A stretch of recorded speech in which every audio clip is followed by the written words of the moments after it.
কাচকি মাছ রান্না করার প্রধান ট্রিক্স হলো এটিতে ভালোভাবে সব মশলাগুলো একসাথে মাখিয়ে বসিয়ে রান্না করতে হয়, তাহলে আর মাছগুলো ভেঙে যায় না। কাচকি মাছ রান্না করার জন্য আমরা এখানে কাচকি মাছের সাথে দিয়ে দিয়েছি পেঁয়াজ কুচি, আদা রসুন পেঁয়াজ পেস্ট, হলুদ গুঁড়ো, মরিচ গুঁড়ো, ধনিয়া গুঁড়ো, জিরে গুঁড়ো এবং সাথে কিছু টমেটোটা অবশ্যই দেওয়ার চেষ্টা করবেন, কারণ টমেটো স্বাদ বাড়িয়ে দেয়।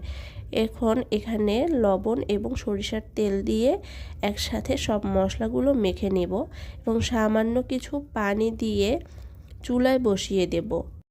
আপনাদের যদি তেজপাতার স্বাদ ভালো লেগে থাকে তাহলে এর সাথে দুটো তেজপাতাও দিয়ে দিতে পারেন। এখন আমরা মাছটিকে চুলায় বসিয়ে দিয়েছি। আর হিট মিডিয়াম রেখে আমরা সম্পূর্ণ মাছটি রান্না করব। মাছ রান্নার মাঝে চুলার হিট বাড়ানো বা কমানো যাবে না। কাচকি মাছ খুব নরম হয়ে থাকে, তাই রান্নার মাঝে কখনোই মাছ নাড়াচাড়াও করা যাবে না। যদি নাড়াচাড়া করতে যান তাহলে সব মাছ ভেঙে যাবে।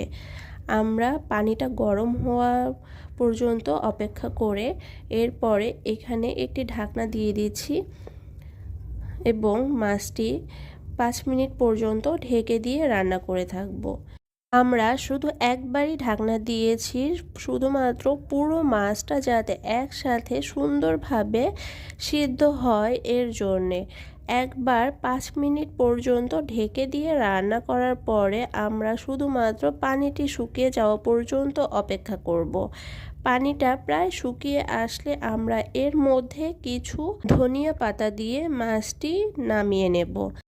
আমি আমার চ্যানেলে প্রতিদিনের ঘরোয়া আয়োজনগুলো শেয়ার করে থাকি। যদি আপনাদের আমার রেসিপিগুলো ভালো লেগে থাকে তাহলে অবশ্যই লাইক, কমেন্ট, শেয়ার এবং সাবস্ক্রাইব করে আমার পাশে থাকবেন। ধন্যবাদ সবাইকে এতক্ষণ মনোযোগ দিয়ে আমার কথাগুলো শোনার জন্যে। দেখতেই পাচ্ছেন আমাদের মাছটি প্রায় রান্না হয়ে এসেছে। এই পর্যায়ে আমরা কিছু ধনিয়া কুচি দিয়ে দিয়েছি এবং মাছটি আমরা এখন নামিয়ে পরিবেশন করে ফেলব। আশা করছি আপনারা সহজেই বুঝতে পেরেছেন কিভাবে এই কাচকি মাছটি রান্না করতে হয়। আমার কিন্তু এই রেসিপিটি খুব ভালো লাগে এবং হ্যাঁ, আপনারা দেখেছেন এই মাছটিতে আমি সরিষার তেল ব্যবহার করেছি।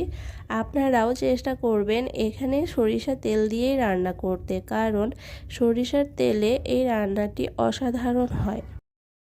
আমার চ্যানেল দেশি স্টাইল কুক মানে সম্পূর্ণ দেশি স্বাদে ইজি রান্নার রেসিপি। আমি সবসময় চেষ্টা করি আপনাদের জন্য ঘরোয়া আয়োজনগুলো ইজিভাবে উপস্থাপন করতে।